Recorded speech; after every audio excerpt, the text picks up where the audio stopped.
listening to Inside Real Estate, your source for all things mortgage and real estate related. The show that brings you all the hottest topics and insights directly from those who know it most. Now sit back and enjoy the show.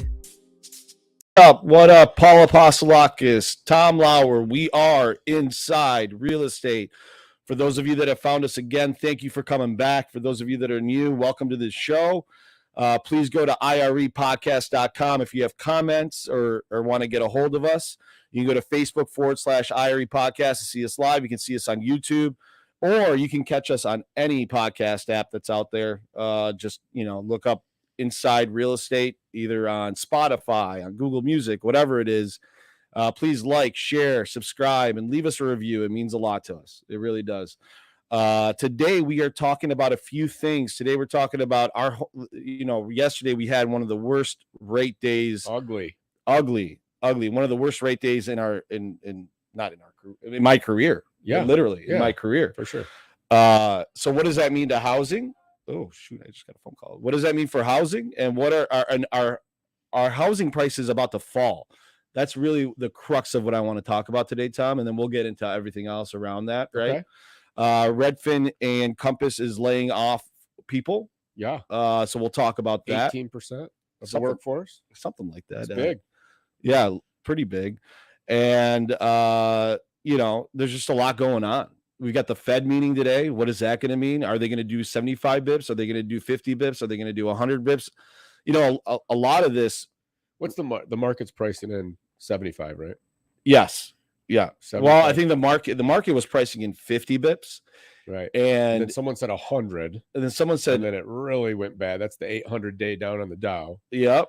And then I think it scaled back maybe to 75, which is 75. Think about that. That's usually 3/4 of a year to raise 75. Correct. If you go a quarter, right. A quarter. Right. You know what I mean?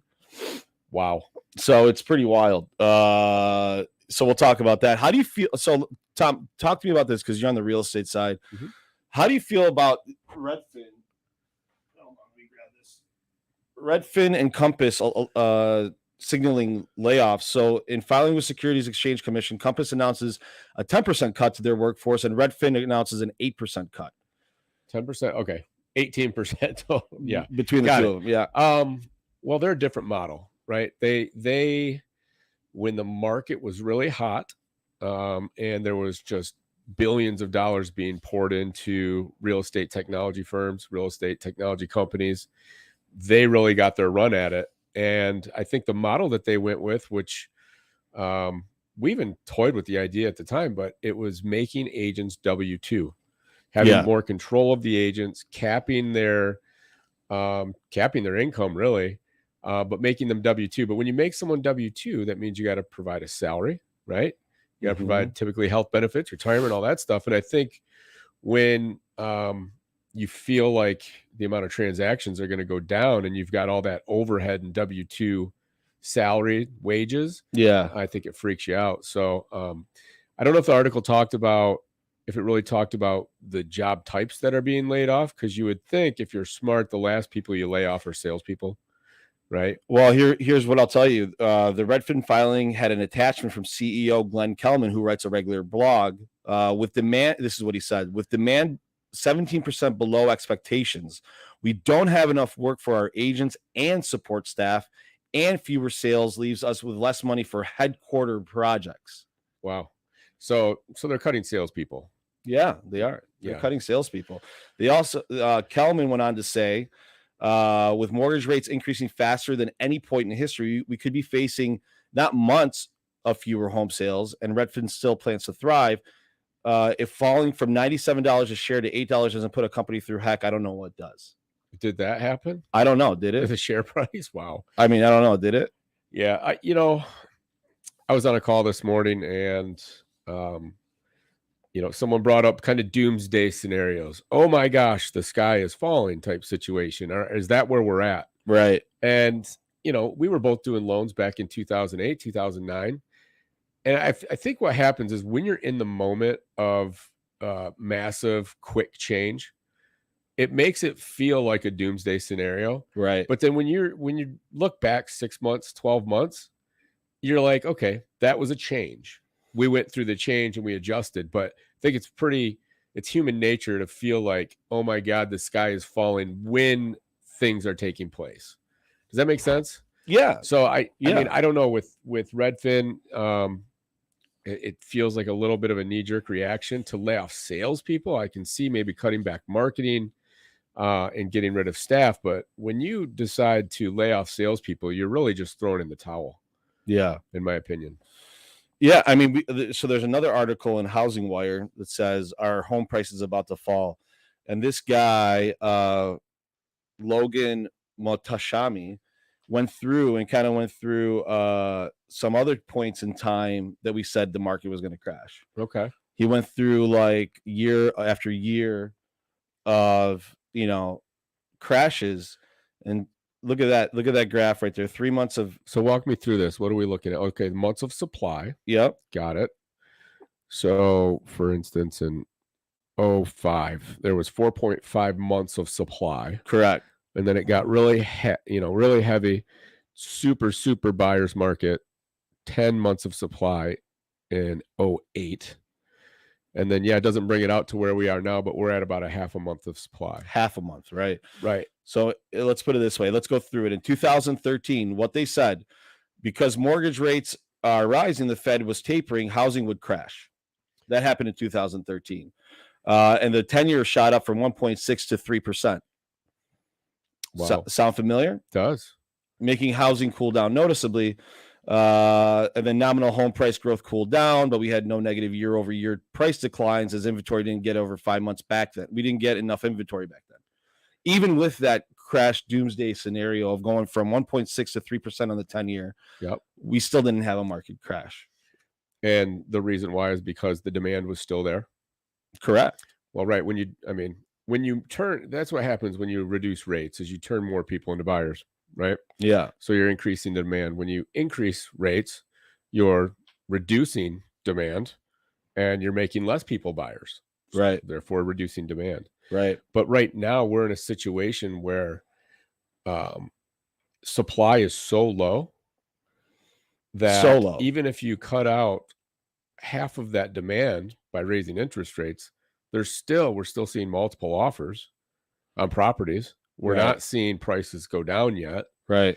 Anecdotally, just for our market here in Oakland and Macomb counties, over the last 2 weeks, we are finally seeing a situation where there are more listings than pending transactions. Only over the last 2 weeks. Only over the last 2 weeks. So that could be a blip, right? But I don't think so. I think this is an inflection point. I think we're at the beginning of the flip from seller to buyer's market. How long do you think that takes to flip, though? I mean, it's got to take at least 12 months. Well, I think a typical buyer's market, balanced market, is somewhere where there's between 5 to 7 months of inventory. 5 to 7 months. Yes. Is what you're saying is a normal market. Should be a normal market. And we're at half a month. Half, one. Yeah. It depends on obviously the MLS and the area, but below 1 month. Yeah. Yeah. So then in 2014, what they said was housing would crash because purchase application with data was down 20% year over year. Right. Okay. So as you can see in the graph, that's inventory. Natalia, can you take that off the screen? Yeah, that's inventory. Okay. You can see inventory has been falling for whatever, but in 2014, total inventory grew that year, and sales were negative. That was the last time total inventory did grow in America. The reality, even though sales fell and inventory grew. So wait, 2014 was the last time inventory grew in America? Yeah. Wow. That's crazy. Right? Yeah. Well, I think we're definitely moving into a growth of inventory phase. You think so? I mean, we're at the bottom. Like it's people said rates couldn't go below zero. Obviously they did, but houses can't go below 0 months. Right. Right. And we're at a half a month. So it's got to go the other way. It's got to go the other way. It's got to go the other way. But what's going to trigger that? The rates are going to trigger that. Yeah. And people are going to put But are people going to put their house on the market because of rates? Well, that's where we got the vapor lock, right? Vapor lock. Because the people that, I mean, there's going to be a natural amount of people that move because they have to. Right. Divorce, death, job change, that kind of thing. So yeah, there's going to be a certain amount of transactions that just naturally occur. People move not because of financial reasons, Right. but the people that are considering maybe upgrading, or they want to move to a lake house, or they want another room, like that's the financial aspect of it. If you need to get a mortgage, Right. are going to outweigh the nice to have. Right. It'd be nice to have a third stall in my garage, three-car garage. Be nice to have, but when I look at the fact that it's going to cost me $1,200 a month more, it's not worth it anymore. Right. Yeah. So those people are going to, I think, leave the market. The other people that it's going to really impact are the people at the lower end of the market that have to get a mortgage, right? They don't have cash. They need to have a mortgage, and they don't, the first-time home buyers are really going to be impacted here. They've been impacted. I feel like well, even more. Like, say you had like A, B, C categories of first-time home buyers. A being like conventional, they had some money to put down, got a decent income.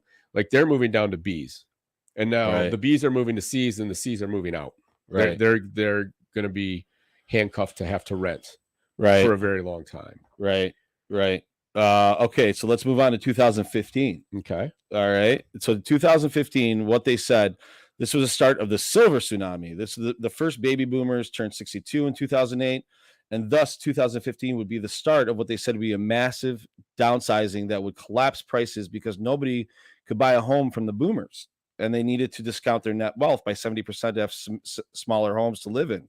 The reality, the silver tsunami didn't happen, and this was supposed to be a decade-long process up to 2025, and it still hasn't happened. Well, that's just, I mean, look, if you say the same thing over and over and over again, eventually you'll be right. Yeah. Like, people have been calling for the housing market to crash for the last 10 years. Right. And hey, they're right now. Maybe not. I mean, crash, can we define crash? What is a crash? I mean, I think you've got to put numbers on it, like the market does with what's a bear market. It's 20% down, right? So you're saying, I would say a crash in the housing market would be a 20% loss in prices. 20% loss would take a lot to get there, wouldn't it, Tom? Yeah, it would. Demand would have to fall off the face of the earth. Correct. Yeah. But do we see that happening? I mean, we don't right now. Right. All right. In 2016, what they said, because manufacturing was in a recession and stocks pulled back 15%, people were pushing a general recession premise. The reality, home prices grew because inventory fell once again. Right? Here's me on a treadmill challenging those calling for a recession. This is a great article this guy put together. But so in 2016, they also said housing would crash because there's a 15% pullback in stock market. Yeah, I don't think you can count on the correlation between the stock market and the supply of homes. Right. Yeah, right. Supply demand of homes. I don't see where they correlate a ton. I see them as being separate. Yeah, for sure. And people try to draw that correlation, like, okay, we're going into a recession, and that's always, a lot of attention is paid to the stock market, but how does that affect income? Or homes and the supply demand on homes? I just don't see it correlating all that much. Then in 2017, people said the market was going to crash, and what they said was because home prices were back to the housing bubble peak. Prices had to crash. The reality, inventory fell again, and home prices rose. Right. Well, I mean, why? Right? Rates.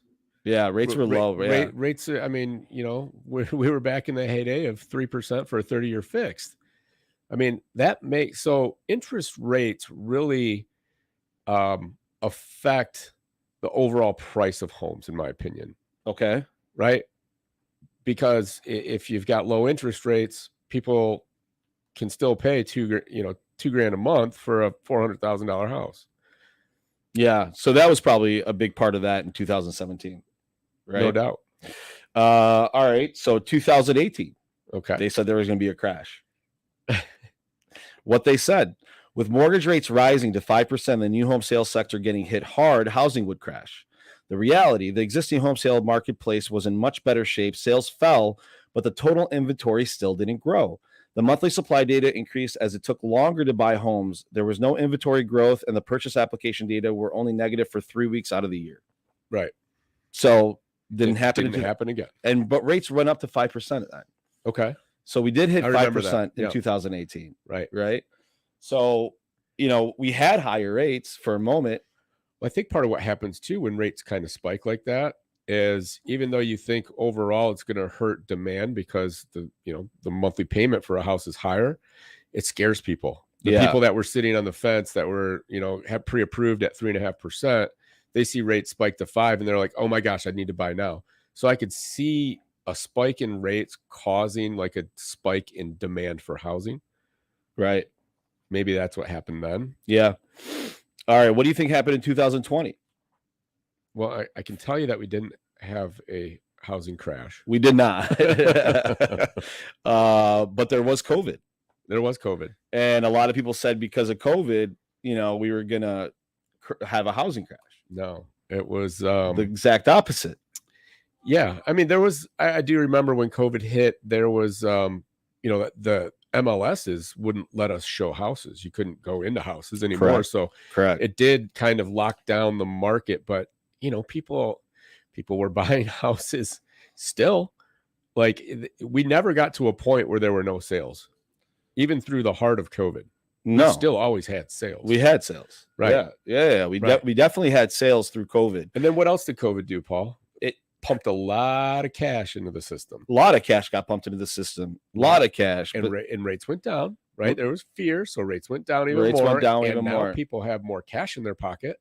Right. So coming out of COVID, we saw another spike in demand. And at the tightening. Same time, because people want to stay in their houses. Yeah. A lot of them. Yeah. We saw a drop in inventory. Another tightening because people were not moving because they were instead they were creating offices in their houses so they could work from home. Right. 2021. No crash. What they said. They said, who is they? I don't know. He just says what they said. Okay. After failing with another housing crash call, after failing with another housing crash call, what do all crash call boys and girls do? They move the goalposts to the next year, and the theme was forbearance. All the people coming off forbearance would crash the housing market.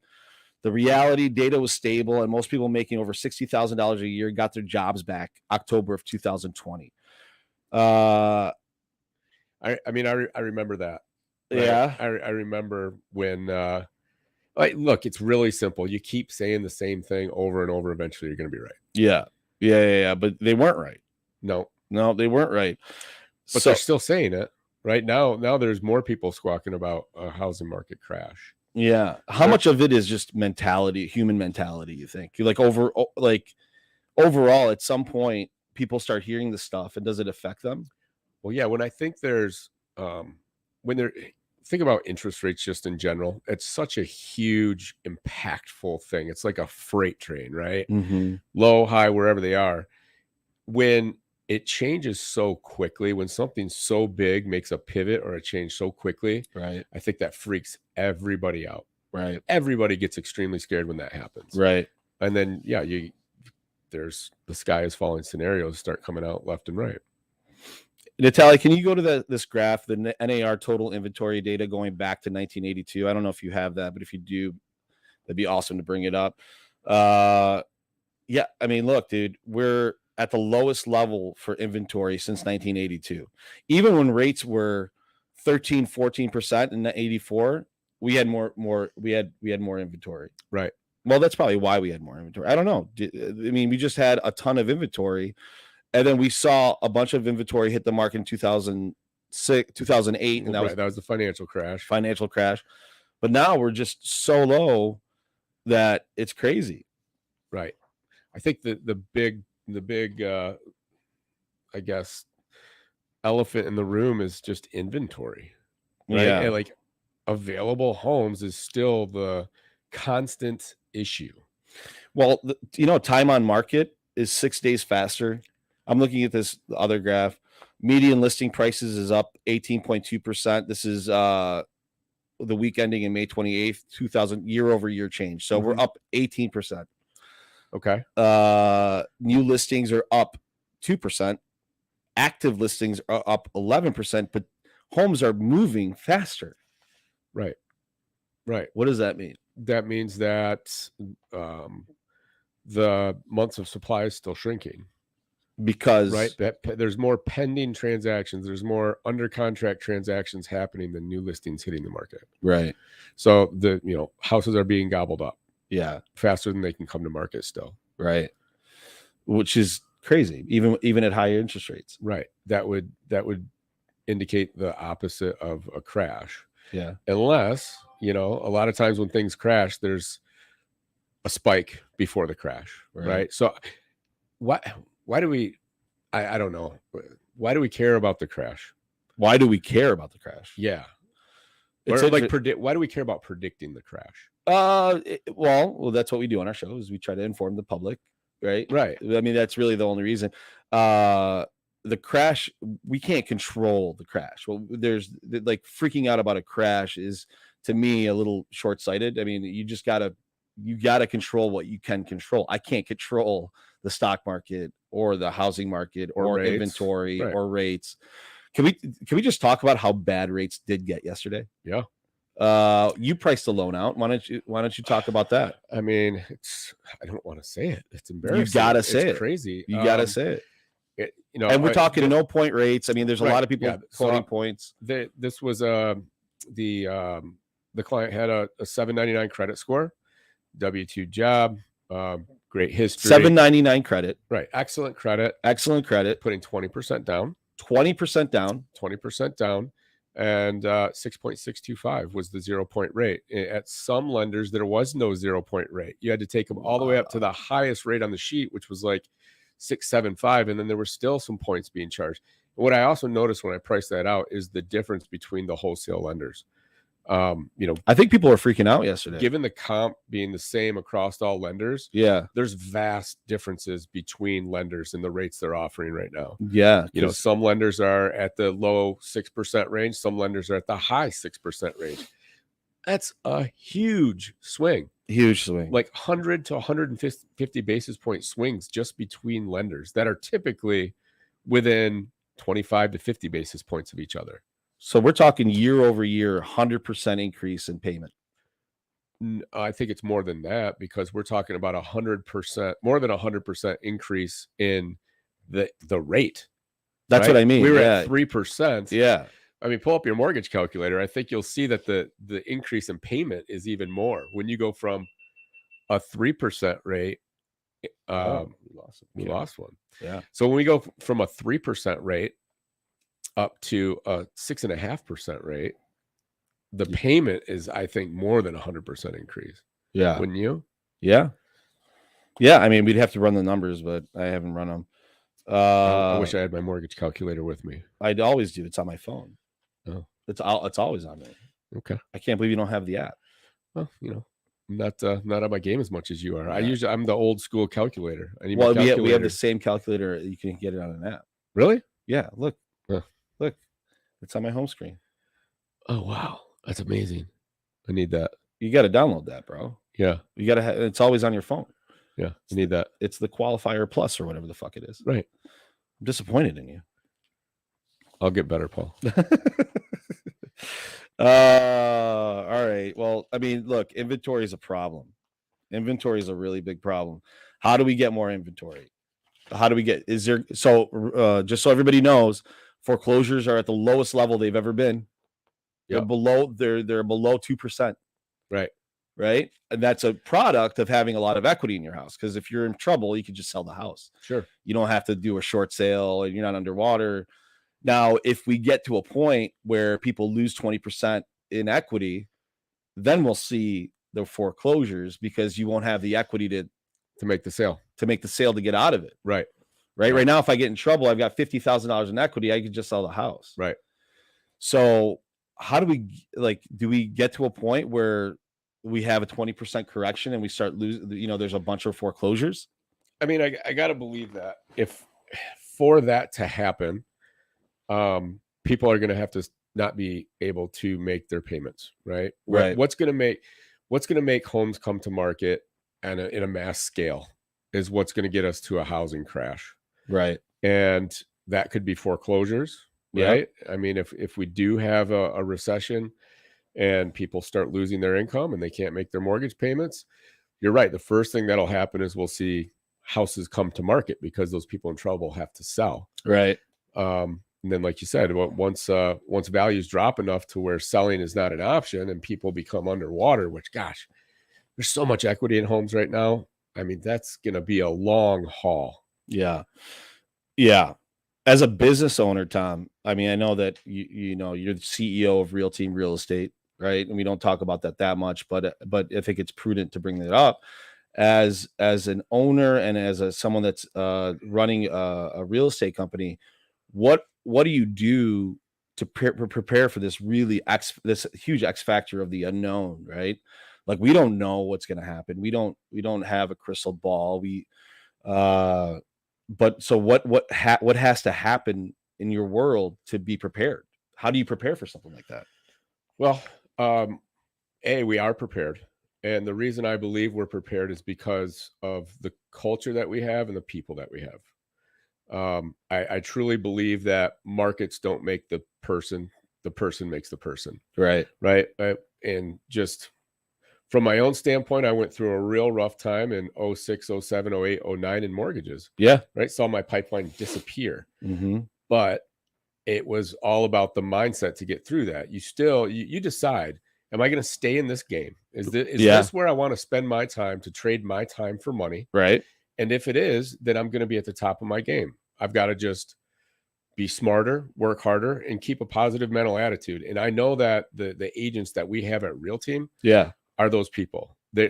We have the people that will survive in a bad market and a good market. And with real estate, it's kind of cool. There is no bad market, right? Because we care about transactions. Right. So it doesn't matter if it's a seller's market or a buyer's market, as long as we're taking the right action, talking to 20 people a day, providing a very high level of service, right, then our people are going to be fine. Right. So there's not much we can do to prepare, in my opinion, because I don't feel like our sales volume is going to drop because there's a transition from a buyer's market to a seller's market. I don't believe that. The transactions are still going to be there. Right. It's just, where are they? Right. Where are they going to be? Well, they're just moving into a different spot. It got tight now, right? We're getting tight. So the transactions are going down. But if you compare where we're at year to date versus where the market's at year to date, right, we're up 12% and the MLS is down 20%. So because we have the right people in place, because we're taking the right actions, we're taking market share. Yeah. Right. So it doesn't matter to me.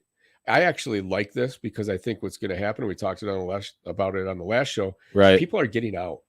The riffraff is getting out. Getting out. The people that were relying on the low-hanging fruit can't survive this market. On the mortgage and real estate side. 100%. Right? So that's a huge opportunity. Yeah. So and if they're not getting out, they're being forced out because they're being fired. Right. Well, yeah. Sure. Right. You call them layoffs. Redfin. They got fired. They got fired. Right. So it just really comes down to mindset, in my opinion. Being prepared is all about how you believe your future is going to go. Yeah. And what actions you're willing to take to get there. Yeah. So this guy rounds it up with so our home price. So this is what he says. So our home price is about to fall.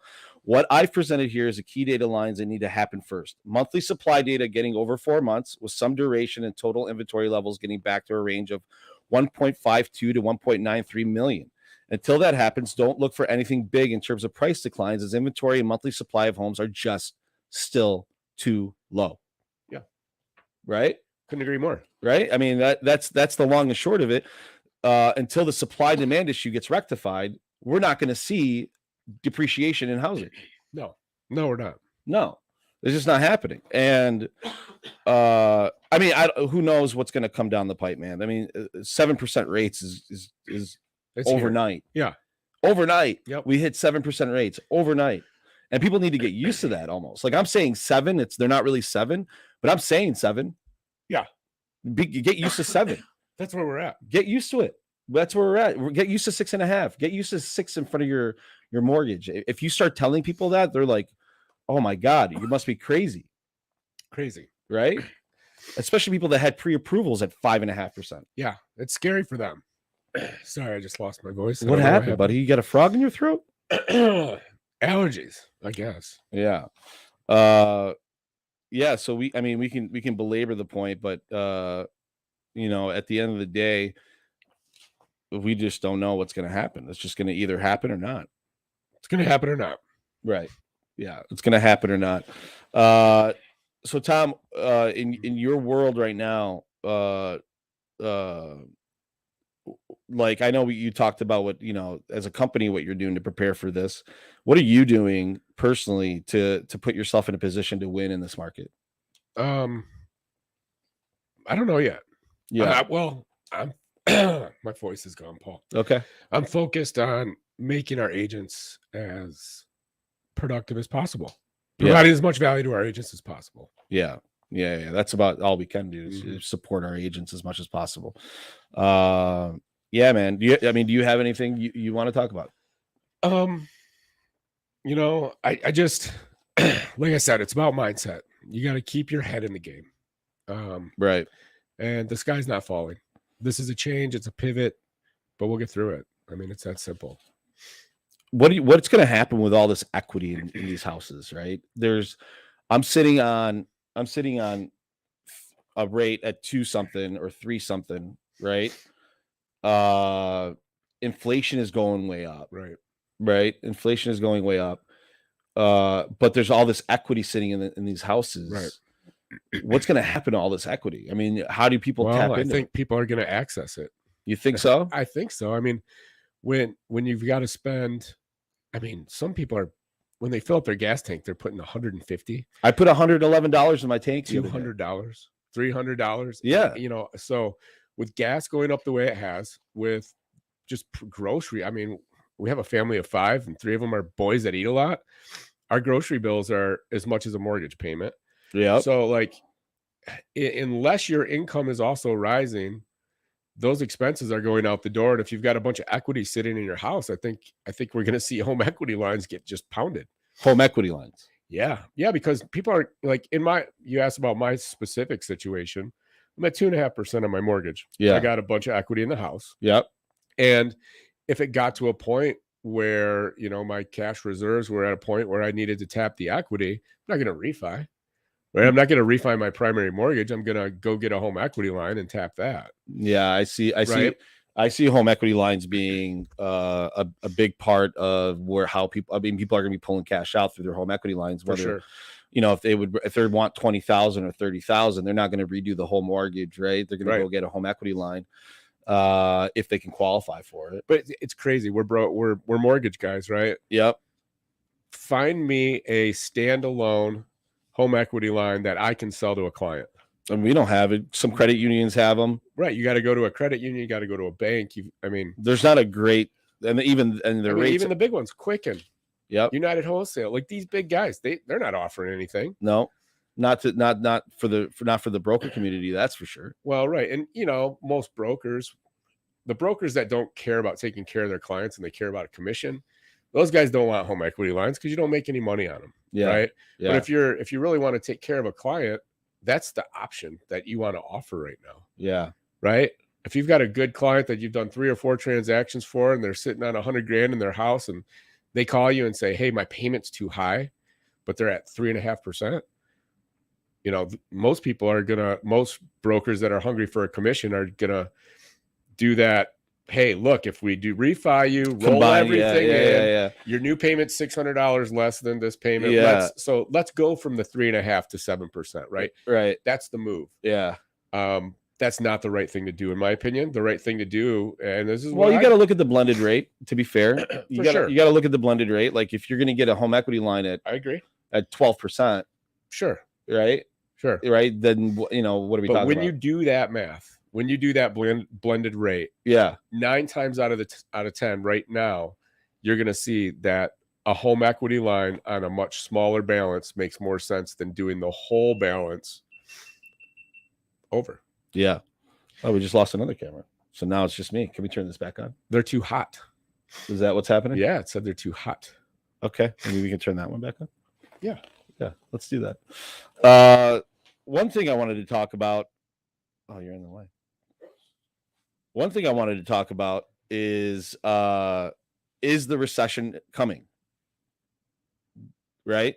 In today's world, everybody's talking about the recession.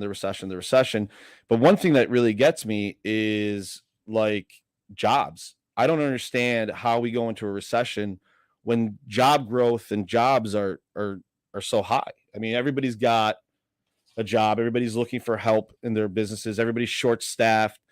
It's not like there aren't a plethora of jobs out there.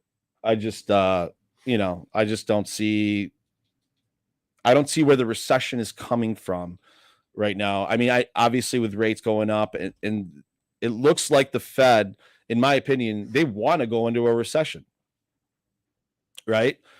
They want to slow down the economy as much as possible. So if you're out there and you're listening to the show, I would love to hear from you guys what you guys think as far as job growth.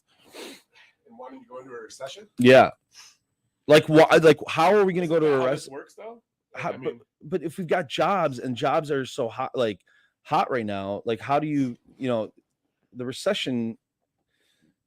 It might be prolonged because of that. So, I mean, isn't that how this works though? Doesn't the Fed raise rates kind of to cool off the economy? Yeah. Isn't that what they're supposed to be doing? Yeah. So, and of course they will never say they want to push us into a recession, but that's when you're slowing growth. That's what's happening. One of the things that can happen. Right. So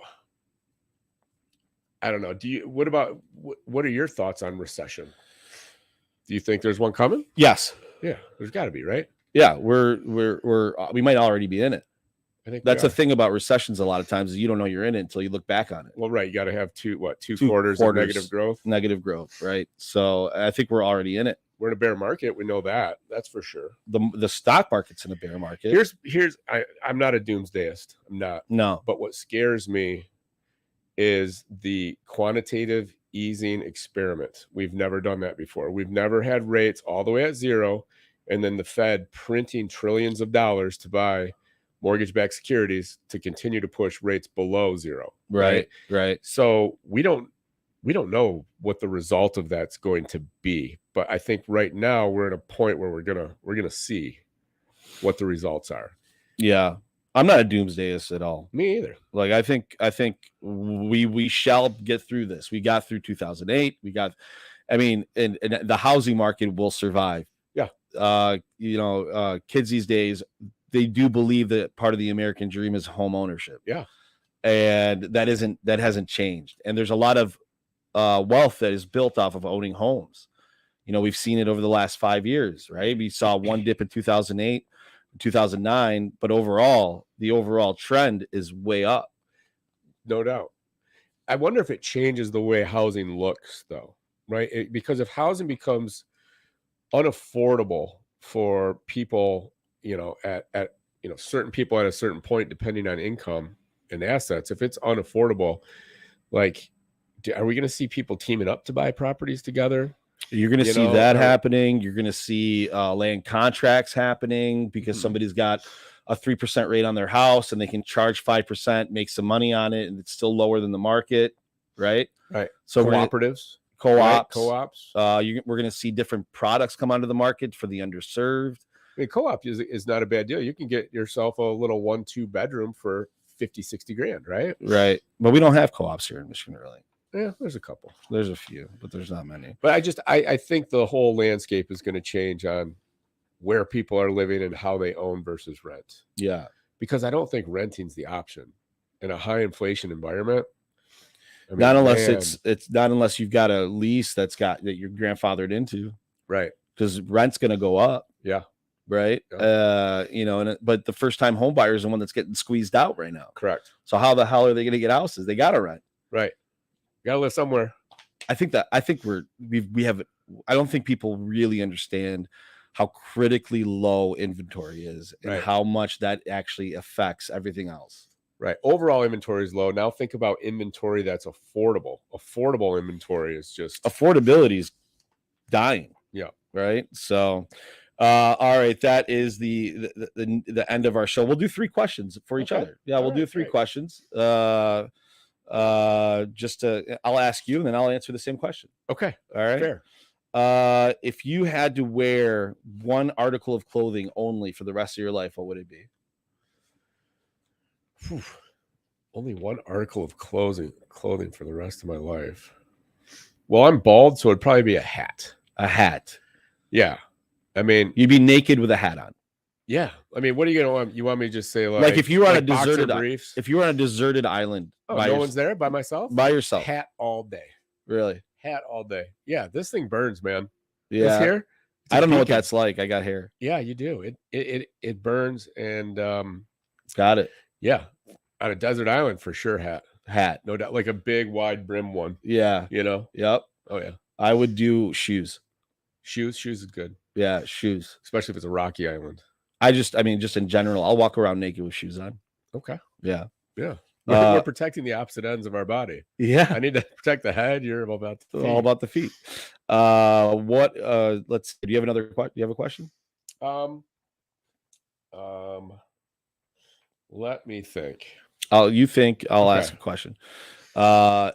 If you had unlimited resources and unlimited money, what would be, from a philanthropic standpoint, what would be the one thing that you would do? Like, what would I do to make the world better? Yep. It's a good question. I mean, because I'm a father and I care deeply about my children, I think I would spend time trying to teach mindset and growth strategy, meditation, mindset, and growth strategy to children at a young age. Wow. I think that's a very underserved part of the education system right now. Yeah. Nobody teaches these kids how to get their mind right. Right. No one's teaching that. Say, sit down and breathe. Right. Nobody does that. Right. I say nobody. It's not done enough. Got it. What's your question? What excites Paul? What do you get excited about outside of business? Outside of business? Yeah, outside of business. Like what really, like, where are you feeling like engaged and passionate about something? Outside of business. Yeah, outside of business. Well, I am a business guy. Like I know you are. Right. So that's really what excites me more. We're taking that off the table. Yeah, you took off. I'm personally excited to see where my life goes over the next 5 years. I've had a lot of changes over the last year. So I'm kind of in this like weird spot where I don't know what's gonna happen. I don't know what tomorrow is gonna bring. I'm kind of living a little bit, and for I pride myself on my vision a lot of times, but in this scenario, other than the business vision and obviously all that stuff, in my life, my personal life, I don't really have a vision of where I'm going for the first time in a long time. And so I wake up every day excited because it's something totally new. Right. So whether that means, that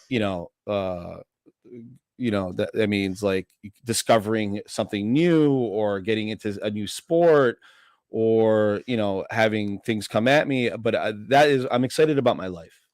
Okay. I'm very passionate about the rest of my life. Fantastic. Yeah. What about you? I mean, I love to snowboard. Yeah. Yeah. It's probably one of my favorite things to do.